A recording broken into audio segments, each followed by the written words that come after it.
dificultad que tiene Lazarillo es medio parecida a la dificultad que tiene Quijote, que el lenguaje está un poco lejos de nosotros, ¿sí? Porque pasaron 500 años, nos guste o no nos guste. Entonces, entender la sociedad de la época, el vocabulario de la época, las construcciones gramaticales de la época, por ahí nos cuesta, ¿sí? A nosotros. Y más que, con toda honestidad, no tenemos el hábito ya de sentarnos y leer mucho.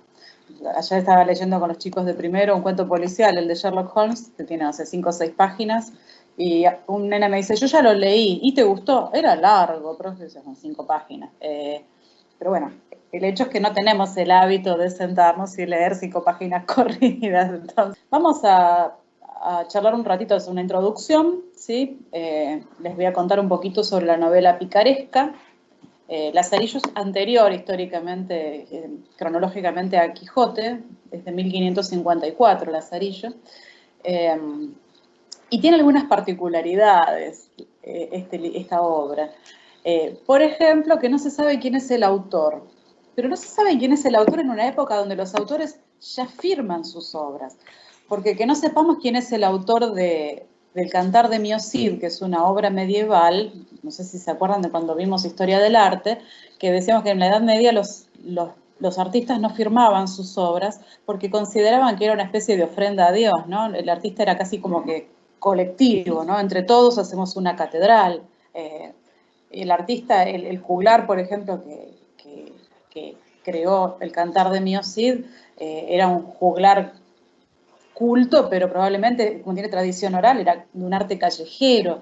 Entonces no existía el hábito de firmar tu obra, de ponerle, esto lo hizo fulanito. Recién en el Renacimiento vemos que ya hay un orgullo por la obra propia, ¿no? 1554, estamos en pleno Renacimiento, ya casi del lado del Barroco, y tenemos una obra como Lazarillo, que no tiene firma. ¿Por qué no tiene firma? Y es el día de hoy que no se tiene certeza sobre quién es el autor. Se cree que fue Diego Hurtado de Mendoza. Se cree, es la última teoría que he leído sobre el particular. ¿Por qué este tipo no firma la obra? Bueno, hay un motivo, creo que lo menciona el video que les dejé. Hay un motivo y es un motivo importante.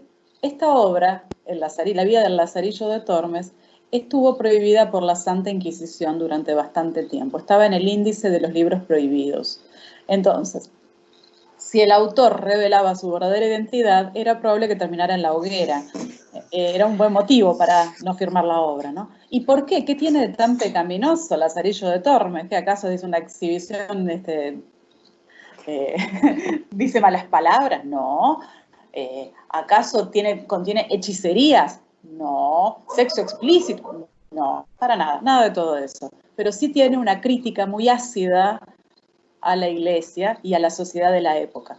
Y si nosotros pensamos que venimos de la Edad Media, en que el orden social es una copia del orden divino y que la Iglesia rige todas las actividades del ser humano, tirarse en contra de la Iglesia o hacer una crítica de la Iglesia está no solo mal visto, sino que te puede llevar a la hoguera de verdad. Así que ese es un buen motivo por el cual el autor de Lazarillo permaneció anónimo.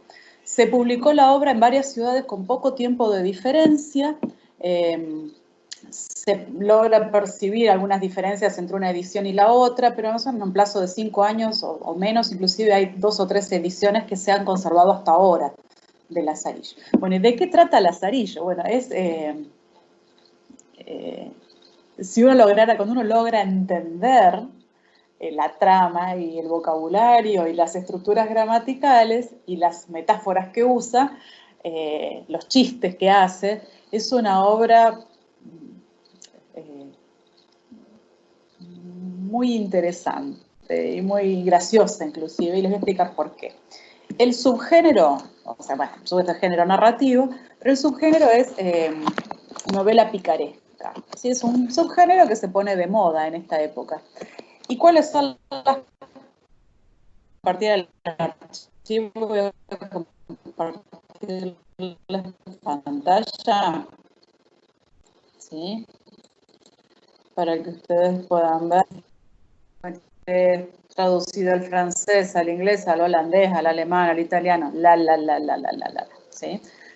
Importante, Novela picaresca de gran importancia en la literatura española del siglo de oro. Bueno, características. ¿Qué tiene este tipo de novela para que la consideremos novela picaresca? Bien, la primera característica es que el protagonista es un pícaro. ¿Qué significa que sea un pícaro? Piensen que nosotros venimos de la Edad Media en que teníamos la nobleza y la gente que trabajaba la tierra, ¿sí? Además, bueno, los artesanos, pero tenemos los nobles y los pobres, y punto, no había nada más. Pero después, con las cruzadas, el nacimiento de las ciudades, la burguesía, hay mucha gente pobre que se muda a las ciudades. ¿A hacer qué? A hacer lo que pueda. Apaguen, cierrenme el micrófono, chicos, porque que se me hace ruido. Entonces, venimos de las novelas de caballerías en que idealizamos a los personajes y de repente nos encontramos con la clase social baja, ¿sí? Y tenemos un contrapunto al ideal caballeresco. ¿Qué significa? Que por un lado tenemos novelas de caballerías en que todo es perfecto, el personaje es perfecto, y como contrapartida tenemos la novela picaresca en que el protagonista es alguien de la clase social más baja. Es un pícaro. ¿Qué significa que sea un pícaro? Suele ser una novela de iniciación. ¿Qué significa iniciación? Es la historia de un personaje desde que es chico hasta que se convierte en adulto. A eso le llamamos novela de iniciación. Entonces, el protagonista de la picaresca suele ser un niño o un jovencito que tiene estas características. Su línea de conducta está marcado por el engaño, la astucia, el ardid y la trampa ingeniosa. Entonces, decir que es un pícaro, decimos que es, en la jerga criolla porteña diríamos que es medio atorrante y que se las rebusca, ¿sí? Que hace trampas, que es la viveza criolla, le llamaríamos nosotros, ¿sí? Hoy en día. O sea que engañar, hacer trampa ingeniosamente, ¿con qué finalidad? Para poder sobrevivir. Vive al margen de los códigos de honra propios de las clases altas de la sociedad. No sé si se acuerdan que en algún momento nosotros dijimos que era para los españoles, bueno, ya desde la antigüedad clásica, el honor es más importante que la vida. Para un español el honor, la buena fama, es más importante que sobrevivir. Lo vamos a ver en Lazarillo, en el Tratado Tercero, vamos a ver a un noble que se muere de hambre, pero prefiere conservar la imagen, ¿no? La imagen de honor. En cambio, el pícaro vive al margen de estos códigos. Le importa tres velines el honor, literalmente. El honor no le importa. Su mayor bien es la libertad, ¿sí? De repente se aburre de dónde está, se manda a mudar, se va a otro lado.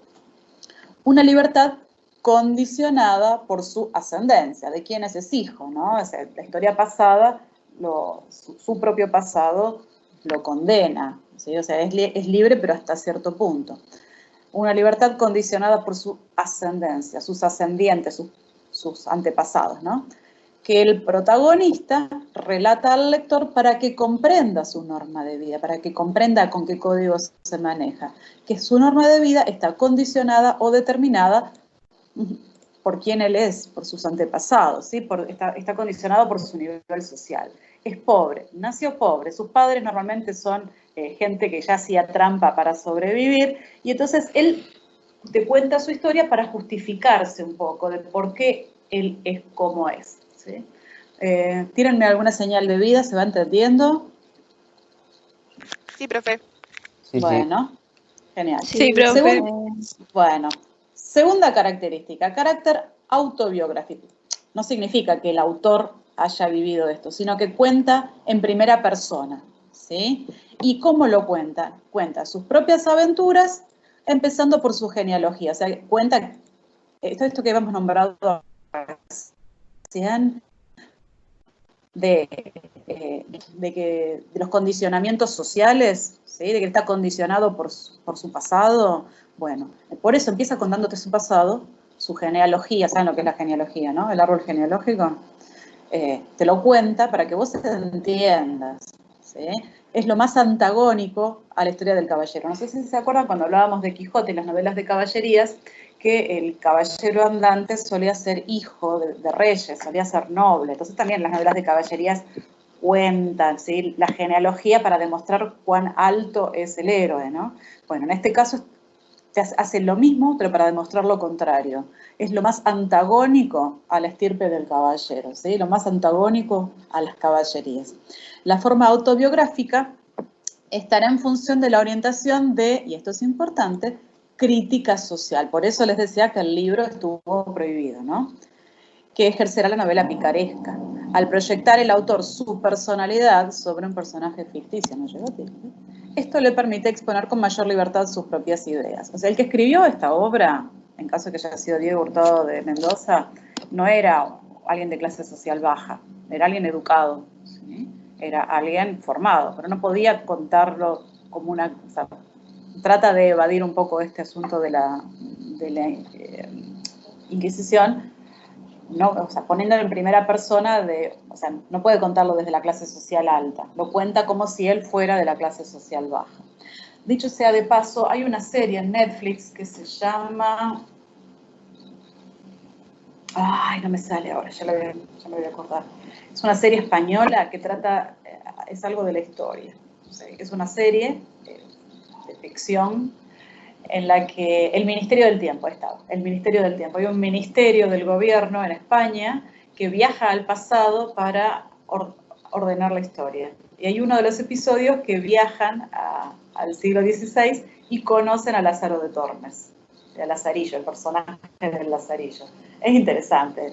Una vez que leíste Lazarillo, verlo te aporta, digamos, algo. Pero bueno, nada, es una serie por si alguien tiene ganas. Viajan mucho a obras literarias, pero inclusive viajan al Quijote, se encuentran con Lope de Vega, sí, muchos personajes del siglo de oro español. Bueno, nada, al margen. ¿Cómo era el nombre, profe, de la serie? El Ministerio del Tiempo.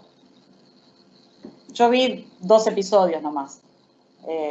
Pero yo porque soy así, porque una vez que me engancho con algo... lo hago carne y después me amargo con los personajes y todo eso. Entonces no lo seguí mirando. Pero es interesante porque, bueno, visita a los autores y se encuentran en esos viajes por el tiempo con los personajes y con los autores que nosotros estamos leyendo. Bien, tercera, una doble temporalidad. ¿Qué significa? Que la historia no está contada toda en pasado ni toda en presente, ¿sí? El pícaro aparece en la novela desde una doble perspectiva, como autor y como actor, ¿sí? ¿Qué significa?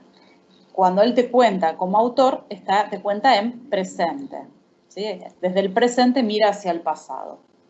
Pero te cuenta desde el presente algo del pasado que él ya sabe, o sea que él es como una especie de narrador omnisciente. ¿Saben lo que es el narrador omnisciente, no? Narrador que sabe todo. Él es narrador de su propio pasado. Entonces, hay cosas que te las dice en presente y hay cosas que te las cuenta en pasado. Porque es como si yo les estuviera contando la historia de mi vida. Entonces, en presente les digo, bueno, te voy a contar esto, y lo hago por este motivo, pero cuando yo empiezo el relato, empiezo el relato en pasado, ¿sí? Cuando relato en pasado. 4, estructura abierta. ¿Qué significa la estructura abierta?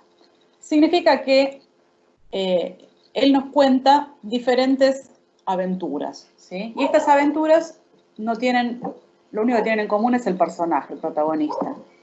Entonces, al punto que él nos cuenta 6 aventuras, pues son 7 tratados, en 6 o 7, bueno, nos cuenta 7 aventuras que podrían ser 8, 10, 12, 15, 25, sin importar. Entonces, no es que cierra, o sea, que la historia está cerrada, sino que el final es más o menos abierto, ¿sí? O sea, que te cuenta aventuras y podría contarte más aventuras, ¿sí? Podrían continuarse. No hay nada que lo impida porque las distintas aventuras no tienen entre sí más trabazón argumental que la que da el protagonista. O sea, una aventura con la siguiente, son como episodios, ¿sí? Ni siquiera como los episodios de una serie, porque en la serie tenés una especie de línea que se va retomando en la siguiente. Mi familia está mirando ahora, ¿cómo se llama la que están mirando? La serie que están mirando ustedes ahora, Blacklist. Blacklist. Yo la escucho desde el living porque no me siento a mirarla por ahí, pero yo sé todo lo que está pasando. Y entonces entiendo que hay una trama que se sigue en todos los capítulos, pero en cada episodio hay una especie de historia cerrada en sí misma. Bueno, en este caso, en esta serie de aventuras de la novela picaresca, Lo único que tenemos en común es que el protagonista es el mismo en todos los episodios, ¿sí? Y que los episodios son uno a continuación del otro en cuanto a cronología. Pero no es que la historia del primer tratado se continúa en el segundo tratado. De hecho, las podríamos leer en diferente orden, del tratado 2 al tratado 6, y daría lo mismo. 5. Carácter moralizante. ¿Qué significa esto? Que nos va a dejar alguna enseñanza. La novela picaresca viene a ser un gran ejemplo de conducta aberrante. ¿Qué significa? Nos va a dar un ejemplo de lo que no hay que hacer, ¿sí? Conducta aberrante que sistemáticamente resulta castigada. La picaresca está muy influida por la retórica, sacar, ¿qué habrá querido decir acá? La retórica secular de la época, debe ser, basada en muchos casos en la predicación de ejemplos, ¿sí? De tipo con historias con moraleja, digamos, en los que se narra la conducta descarriada de un individuo que finalmente es castigado o se arrepiente.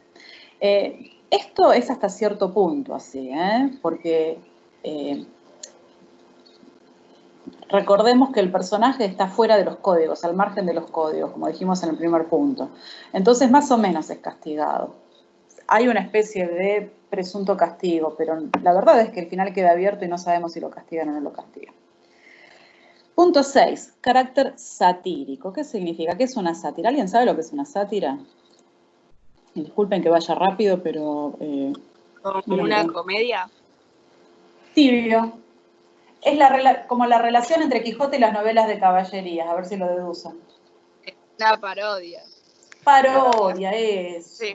Eso es una burla. ¿Sí? Carácter satírico. La sátira es un elemento constante en el relato picaresco.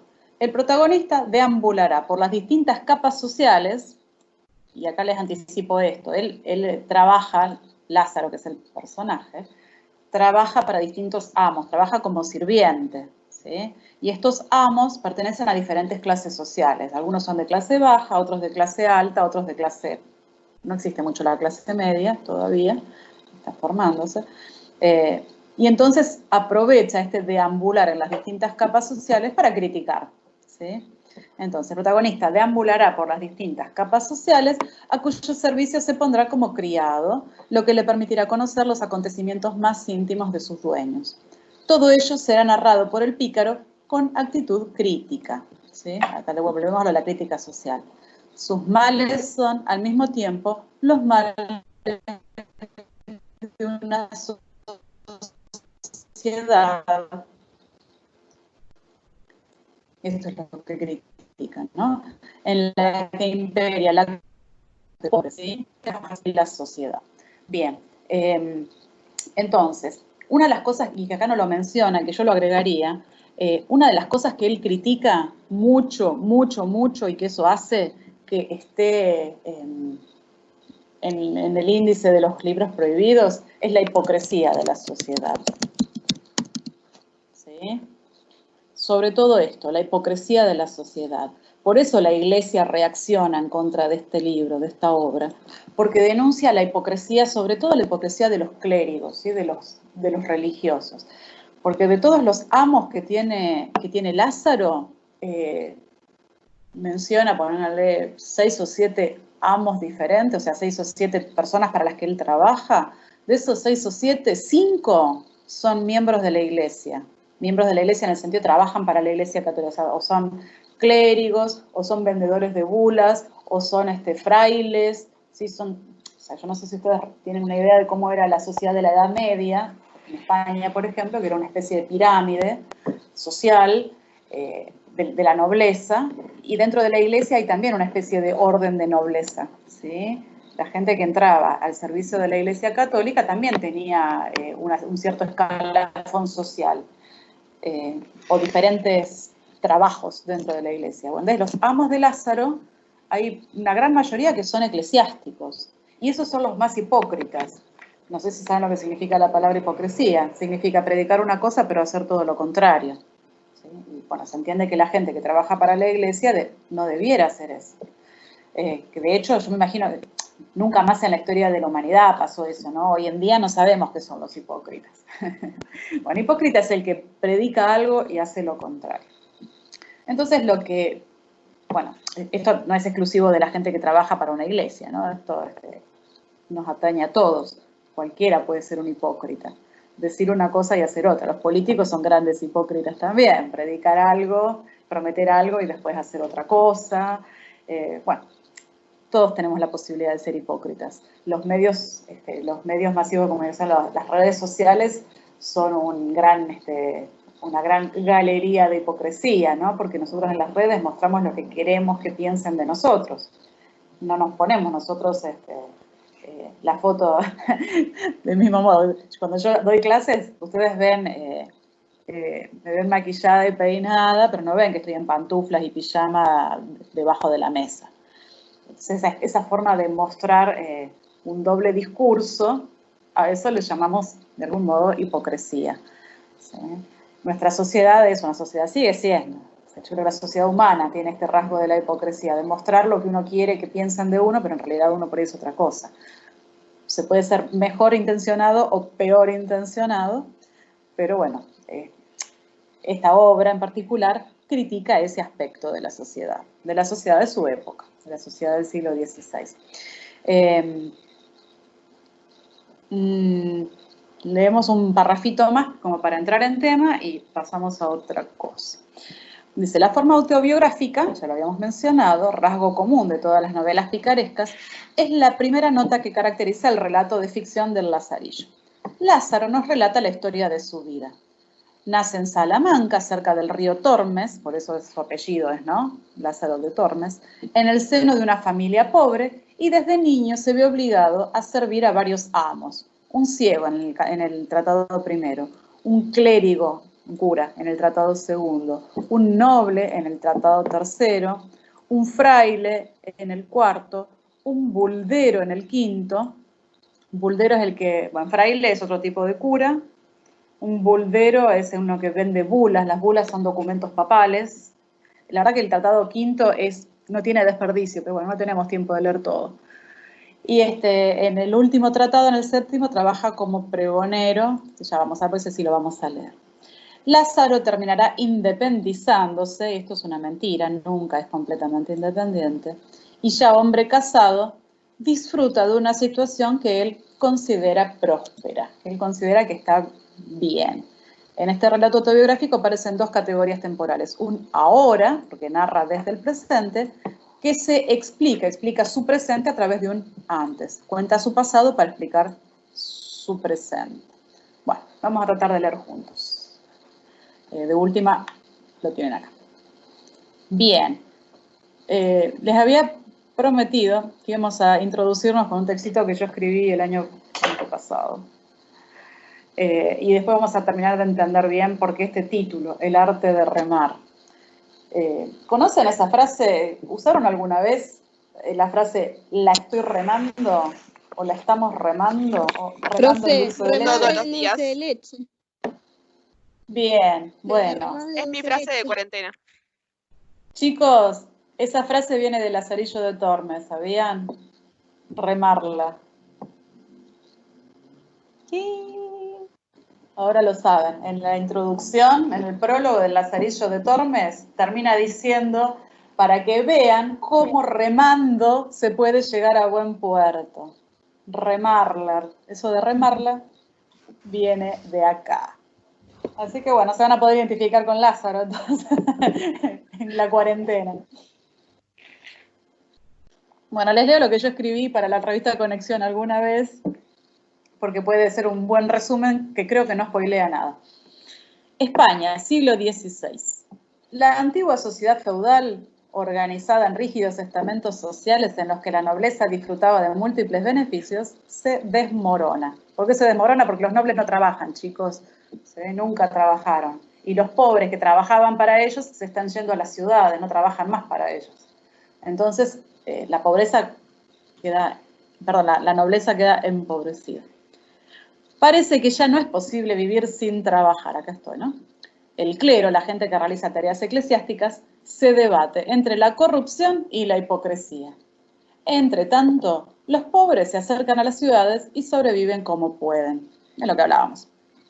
En medio de este clima de incertidumbre social, una pluma anónima, dijimos, ¿no?, que el autor no quiere dar la cara, crea un entrañable y emblemático personaje que ha dejado huellas perdurables en nuestra cultura hispanoparlante, Lazarillo de Tormes. De paso, saben que Lazarillo se les llama, esto también es originario de esta obra, al que guía a un ciego. ¿Sabían eso, no?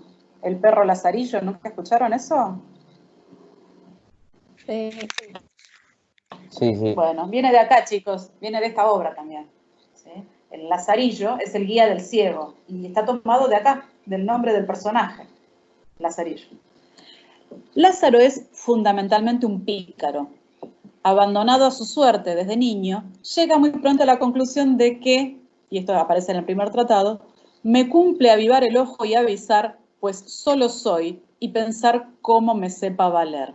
Dicho de otro modo, más vale que esté atento y me las rebusque porque estoy solo en la vida. Avivar el ojo significa, la viveza criolla esa que hablábamos, ¿no? Avisar significa sacar enseñanza de esto que estoy aprendiendo. Pues solo soy, porque estoy solo en la vida. Y pensar cómo me las voy a arreglar, cómo me sepa valer. Y ante la adversidad, este niñito decide que su actitud para enfrentar la vida no será una actitud de derrota, sino de optimismo. Se reirá de sí mismo, tomará con humor las circunstancias y mediante su ingenio y su picardía encontrará la manera de, y acá viene la frase, con fuerza y maña remando, salir a buen puerto. ¿Sí? De acá viene lo de remarla. Estas son frases textuales. Se darán cuenta que es un lenguaje que nosotros no manejamos, ¿no? Pero bueno, traducido se entiende.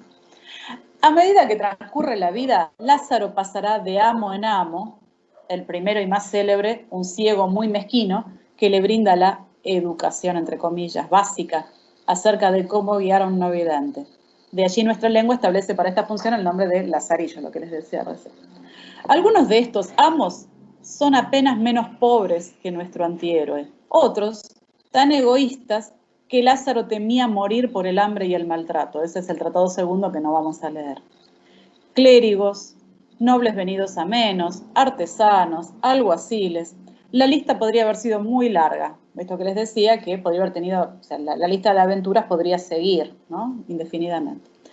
Pero finalmente, y después de mucho remar, ya convertido en un hombre, logra establecerse en la ciudad de Toledo, donde consigue un trabajo estable como pregonero y un cierto prestigio profesional. Pregonero es, hoy en día sería la carrera de marketing, chicos, el que hace publicidad.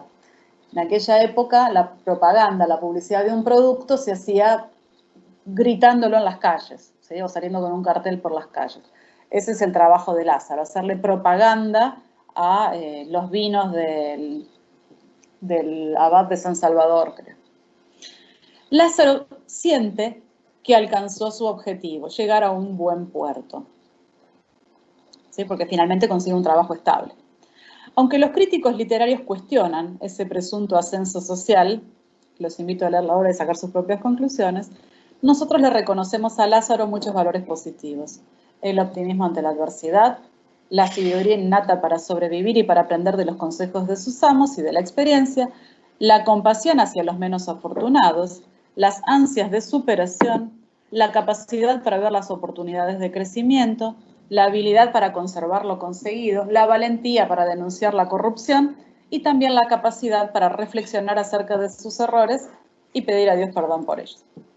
Y termina, no termina, esto está sacado de alguno de los capítulos, porque faltó algo en la lista de características, y es que esta novela es una larga carta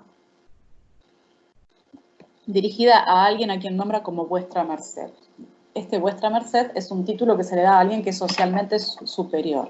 Lázaro escribe la carta para justificar algo, y ahora vamos a ver qué era. Y entonces él justifica su carta también diciendo, huelgo de contar a vuestra merced estas niñerías, huelgo significa disfruto de contarle a usted estas niñerías, estas pavadas de su propia historia, para mostrar cuánta virtud sea saber los hombres subir siendo bajos y dejarse bajar siendo altos cuanto vicio.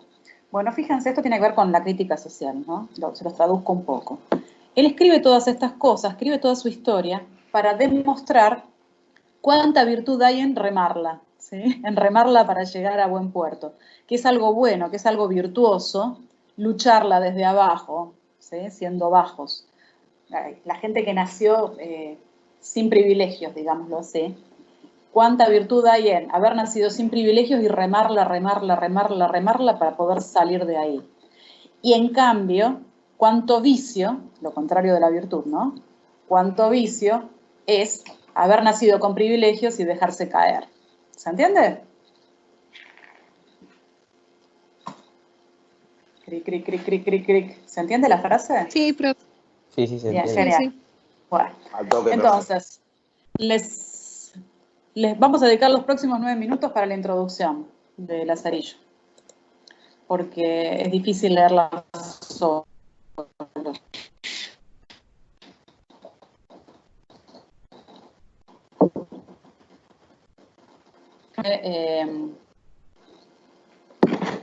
De Estación Mandioca, de la estación, porque tiene anotaciones marginales, tiene explicaciones a los costados. Pero bueno, por ahí lo que yo voy a hacer es escanearles mi libro y dejarles los tratados que quiero que lean, porque hay algunos que van a tener que leer solitos. Les voy a dejar una guía de lectura, o sea, preguntas para orientarlos en la lectura, y les voy a dejar escaneado la edición esta que les digo, que es más amable para leerla, porque tiene, a los costados tiene explicaciones. Voy a ir rápido con esto, chicos. Hay cosas que no me voy a gastar en explicarles. Voy a parar solo en los lugares más trascendentes.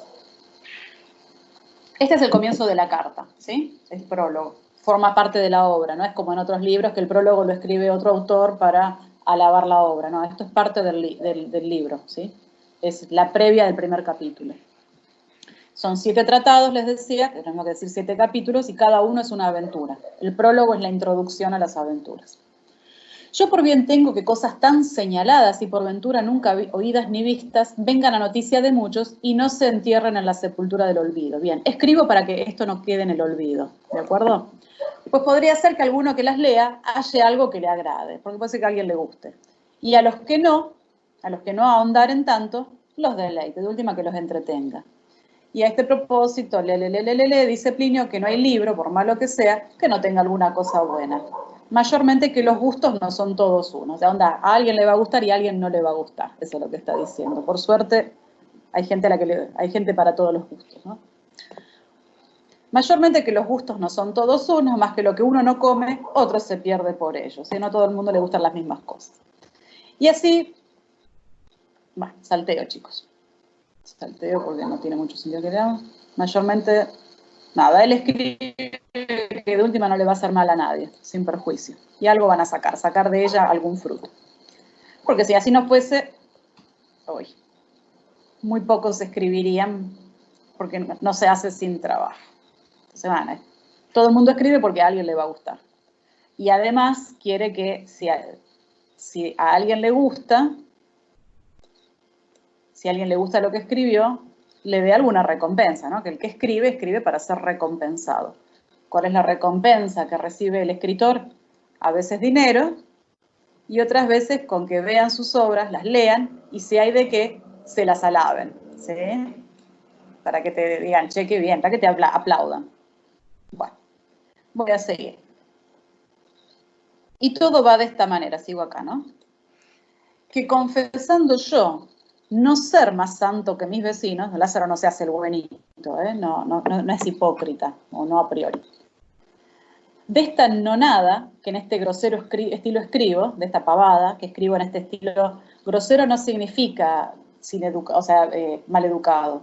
Significa que no tiene una educación universitaria, ¿sí? Un estilo. No me pesará que hayan parte y se huelguen con ello todos los que en ella algún gusto hallaren. O sea, no me va a quedar mal que lo disfruten. Y de que un hombre con tantas fortunas, peligros y adversidades. Bien, cuando usa la palabra fortuna en esta obra no significa siempre buena fortuna. La fortuna es la diosa, en los griegos y romanos, la fortuna es la diosa del destino. Y el destino puede ser bueno o puede ser malo. De hecho, en la rueda de la fortuna, la ruleta, es una especie del símbolo de la diosa de la fortuna. ¿Sí? Un poco interviene el azar, que puede ser bueno o puede ser malo. Entonces, cuando lean este libro van a ver que un hombre vive con tantas fortunas, o tanta incertidumbre, podríamos decir, peligros y adversidades. Y acá está la dedicatoria. Suplico a vuestra merced, nunca nos dice quién es este vuestra merced, ¿sí? Por la obra podemos deducir después que es alguien que le está pidiendo cuenta. En el séptimo tratado vamos a ver cuenta de qué le están pidiendo. Suplico a vuestra merced, reciba el pobre servicio de mano de quien lo hiciera más rico si su poder y deseo se conformaran. Le pido a usted que reciba esta escritura, que si pudiera lo haría mejor, pero es lo que tengo.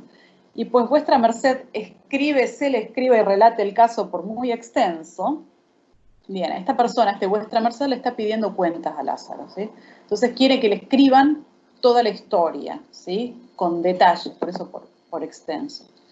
Parecióme no tomarle por el medio, sino del principio. Por eso es una novela de iniciación, porque empieza por el principio de la vida y nos muestra cómo Lázaro se hace hombre.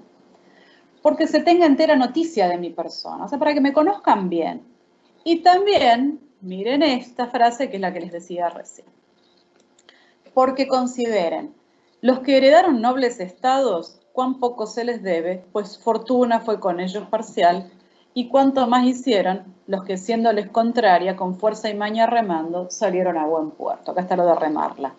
Bien, ¿qué significa esta última frase?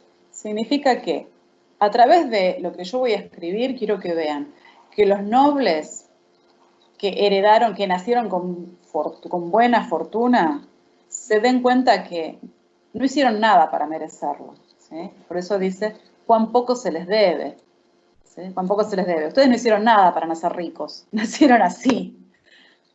La fortuna fue parcial con ellos, ¿sí? O sea, la fortuna eligió darles cosas buenas. Y en cambio, con cuanto más esfuerzo, ¿sí? Los que, siéndoles la fortuna contraria, o sea, teniendo mala fortuna, los que nacieron pobres, digamos, con cuánta fuerza y maña remando, salieron a buen puerto. Onda, Lázaro la remó, ¿sí? Entonces lo que quiere demostrar con esta obra es que no tenés mérito por nacer rico. El mérito está en ser pobre y tratar de salir de pobre.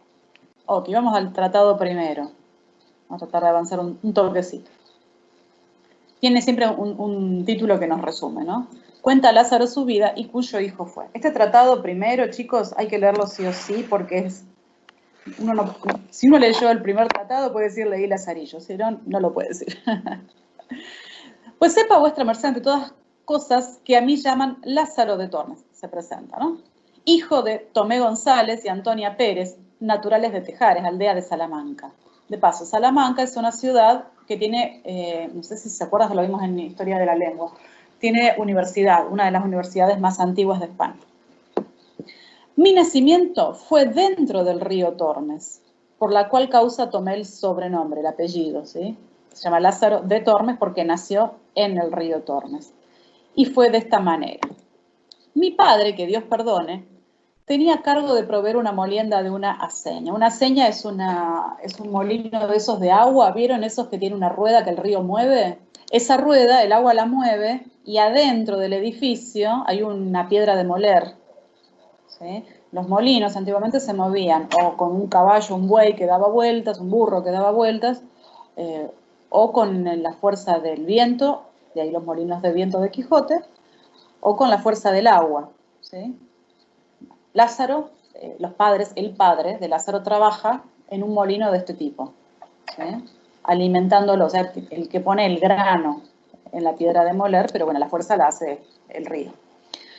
Seguimos. Mi padre, que Dios perdone, tenía a cargo de proveer una molienda de una aceña. O sea, el padre trabajaba poniendo el grano de trigo, que está ribera de aquel río, en la cual fue molinero más de 15 años. Y estando mi madre una noche en la aceña, momento, ¿qué hace la madre a la noche en el molino? Esto ya es turbio. Hay cosas que Lázaro, o sea, hay cosas que la gente de la época la entendía, pero nosotros tenemos que parar y pensar. Chicos, ¿se acuerdan que dijimos cuando hablábamos de Quijote que la gente a la noche no podía trabajar porque el sol se pone temprano y entonces se reunían a leer a la luz de una vela? Sí. Bueno, no se puede trabajar de noche, no hay luz. ¿Por qué esta gente está de noche en el molino? Vamos a ver. Y estando mi madre una noche en la aceña, preñada de mí, tomóle el parto y parióme allí. De manera que con verdad puedo decir, nacido en el río. ¿Sí? Lázaro nace literalmente en el molino al lado del río. Entonces, por eso toma el nombre, Lázaro de Tormes. Todavía no sabemos qué hace la madre ahí, ya vamos a saber. Pues siendo yo niño de 8 años, achacaron a mi padre ciertas sangrías mal hechas en los costales de los que allí a moler venían. Bueno, achacaron, lo culparon a mi padre de ciertas sangrías mal hechas. La sangría, chicos, era un procedimiento médico de la época. Cuando alguien tenía fiebre, solían, ya hablamos también de esto, que los barberos eran los médicos de la época, solían hacerle tajos a las personas que tenían fiebre para desangrarlas y que la fiebre les bajara. A ese procedimiento quirúrgico se le llamaban sangrías. El padre de Lázaro hace sangrías, pero no a las personas, sino a los costales. ¿Qué son los costales? ¿Alguien sabe lo que es un costal? ¿No son los sacos? Claro, los costales de trigo. De grano. Sí. Sí, esto es un costal. No sé si logran verlo. Sí, sí, se ve. Buenísimo. Vuelvo a la obra. Le echaron la culpa al padre de que les había hecho sangrías a los costales. Todo esto es una metáfora, así dicho con ironía, como si eso lo dijéramos en criollo, en lunfardo prácticamente. El padre les hacía sangrías a los costales. ¿Qué es esto? Les hacía tajos, como quien no quiere, como sin querer, para que los costales perdieran trigo, ¿sí? Y se robaba el grano. Va preso por ladrón, ¿se entiende? Entonces, pues siendo yo niño de 8 años, achacaron a mi padre ciertas sangrías mal hechas en los costales de los que allí a moler venían, por lo que fue preso, ¿sí? Entonces el padre, cuando le traían grano para moler, rompía los costales, les hacía sangrías, los cortaba, para robar grano. Uy, ese grano se cayó, y bueno, y se lo quedaba a él. Y confesó y no negó, uy, no se puede bajar. Y confesó y no negó y padeció persecución de justicia. Bueno, eso está en los evangelios. Del Monte dice, bienaventurados son los que padecen persecución por causa de la justicia. Bueno, Lázaro está mal usando un texto bíblico a propósito. Espero en Dios que está en la gloria, pues el evangelio lo llama bienaventurado. En este tiempo se hizo cierta armada contra moros. Bueno, no sé si se acuerdan de cómo era el mapa de España del siglo XV, no sé si se acuerdan que los moros, los árabes, conservaban solamente Granada, el reino al sur de la península ibérica. Yo creo que les mostré ese mapa 8000 veces en la primera unidad. Es más, Granada creo que estaba pintada de rojo. Y les conté que en 1492 se produce la conquista de Granada y se expulsa finalmente a los moros, a los árabes de la península ibérica. Bueno, evidentemente esta historia es anterior a 1492 porque dice que en ese tiempo se hizo cierta armada contra moros, o sea, fueron en guerra contra los moros, entre los cuales fue mi padre, ¿sí?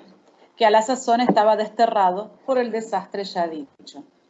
Entonces, bueno, el padre se va a la batalla contra los moros, con cargo de asemilero es el que le cuida las mulas, de un caballero que allá fue, y con su señor, como leal criado, feneció su vida. Bueno, el padre murió luchando contra los árabes, contra los moros. Entre los españoles de esa época se creía que el que moría luchando en contra de los infieles se iba directo al cielo. ¿Se entiende esto, no? Sí. Lo mismo que creen los árabes hoy en día, que si se mueren cometiendo un atentado contra los cristianos, Alá les depara un cielo de bienaventuranza, se les hacen promesas de que cuando se mueran van a ser dichosos. Bueno, esto mismo aplicado a los cristianos del siglo XV, ¿no? Mi viuda madre, como sin marido y sin abrigo se viese, no sé si yo les conté esto, pero las mujeres siempre estuvieron muy desprotegidas. En la Edad Media, el Renacimiento, bueno, y ahora, hasta ahora todavía un poco. Siempre fueron más vulnerables, pero en esa época en particular se buscaba casar a las hijas mujeres porque eran un gastadero de plata y aparte porque quedaban desprotegidas. Entonces, por eso siempre se hacían los matrimonios concertados, ¿sí? Los matrimonios arreglados, sobre todo para que las hijas no quedaran a la deriva, no quedaran en la nada, y para, si las casabas con un rico, beneficiarte vos también. Pero una mujer que queda sola no tiene muchas posibilidades de mantenerse, no existe esto de un trabajo bien pago. Entonces, generalmente, cuando una mujer, especialmente de la clase baja, quedaba sin marido, quedaba desprotegida, la única opción que tenía era convertirse en prostituta. Muy pocas posibilidades tenía. Entonces, mi viuda madre, como sin marido y sin abrigo se viese, determinó arrimarse a los buenos por ser uno de ellos. Onda, dime con quién andas y te diré quién eres, ¿no? Juntarse con los buenos. Y vino hacia vivir a la ciudad de Salamanca, y alquiló una casilla, una pequeña casita, y metióse a guisar de comer a ciertos estudiantes. Bueno, como había universidad, los estudiantes necesitaban que alguien les venda comida. Entonces la madre de Lázaro comienza a trabajar cocinando para los estudiantes y lavaba la ropa a ciertos mozos de caballos del comendador de la Magdalena. Bueno, les lavaba, o sea, trabajaba la madre cocinando y lavando ropa. ¿A quiénes les lavaba ropa? A los mozos de caballos, a los que les cuidaban los caballos al comendador de la Magdalena. El comendador es algo así como el intendente, digamos, ¿no? De manera, y esto es una frase también con mucha ironía, de manera que fue frecuentando las caballerizas. Frecuentar las caballerizas, digamos que las caballerizas, el lugar donde están los mozos que crían los caballos, no es un lugar para una dama. Y acá lean entre líneas lo que les decía recién sobre las mujeres desprotegidas y el trabajo que tal vez hacía al estilo Maritornes, que yo les mandé que leyeran, el trabajo extra que hacía una mujer cuando no tenía mucha protección, ¿no? Como que las únicas opciones que tenía. La madre de Lázaro frecuenta las caballerizas. Una mujer de clase o una mujer honrada normalmente no iba a ir a las caballerizas. Ella y un hombre moreno significa, es árabe, cristianizado seguramente, ¿no? Negro, más bien de tez africana. Ella y un hombre moreno, de aquellos que las bestias curaban, uno de los que criaba caballos, vinieron en conocimiento. Se conoció con uno de estos mozos de las caballerizas. Venir en conocimiento, chicos, no sé si se acuerdan el uso que el Génesis le da a la palabra conocer. Conocer significa no solamente hola, ¿qué tal, cómo te va?, sino significa también un conocer de otro tipo. Entonces Lázaro usa la palabra en su doble acepción. Vinieron en conocimiento. Se conoció con un hombre moreno. Recuerden el tema del trabajo alternativo en las caballerizas, ¿no? Conoce a un hombre moreno en las caballerizas. Algunas veces se venía a nuestra casa y se iba a la mañana. O sea que el muchacho venía a pasar toda la noche. Otras veces, de día, llegaba a la puerta en achaque de comprar huevos, venía con la excusa de comprar huevos y entrabas en casa.